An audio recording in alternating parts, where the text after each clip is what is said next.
Oh boy, Trapper. What do I even have to say about this tower other than the fact that he sucks? He's not good. That... You know, at the tier list, it's probably like F tier, maybe D tier tower. It's not that great. It's slightly above F tier. It's like F tier, maybe slightly above, but you get the point. It's pretty low in the tier list. And I'm gonna show you why, and I wanna quickly explain it. I don't wanna make the video like 10 minutes.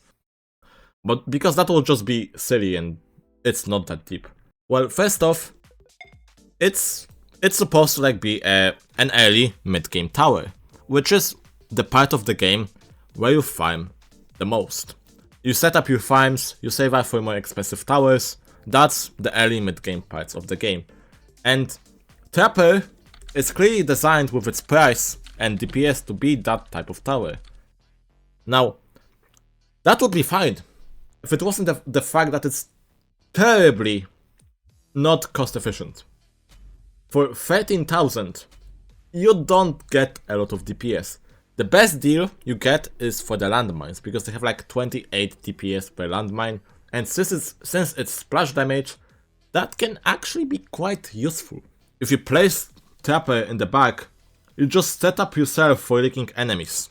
Because if you place Trapper in the back and for this tower to be useful, it needs to deal damage. So by placing Trapper in the back and upgrading it, you just assume that you're gonna leak enemies. And that's not a thing you should be doing. You should be focusing on killing those enemies before they get even close to the base. You should not be setting up your defense with an idea that you're gonna be leaking enemies. You just set up yourself for losing the game if you do that. And as I said, this tower just has horrible DPS. It doesn't have a lot. I'm gonna show you guys the price and the DPS you get for the price, and it is terrible. It is actually so bad. But you might be asking, since it places down the traps at the track, doesn't that mean that it has like infinite range? Well, it has a limit. So at a certain point, this Trapper will just stand around and do nothing until some enemies will get through, so it can place down a new spike. Which is kind of a stupid design, not going to lie. Most of the game they won't do anything, they will just stand there with their spikes ready.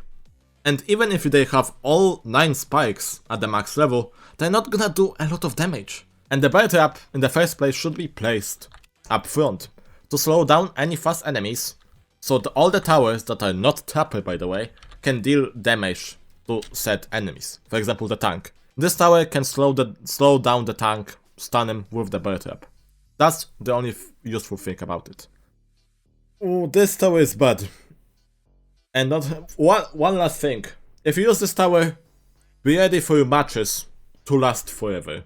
Because if you wanna maximize the output of the Trapper, you will not skip any wave, you will just wait for all the Trappers to do their job. Which is just going to take forever. Anyways, that's it. See ya. This tower is bad. I don't like it.